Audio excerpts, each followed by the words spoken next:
Witam na wykładzie z fizyki kwantowej. Dzisiaj omówimy zagadnienie splątania kwantowego i jego implikacje dla mechaniki statystycznej.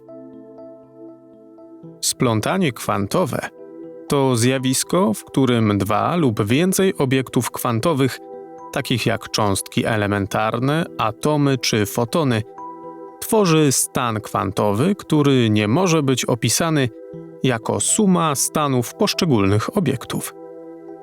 Innymi słowy, obiekty te są ze sobą powiązane na poziomie kwantowym i nie można ich traktować jako niezależne.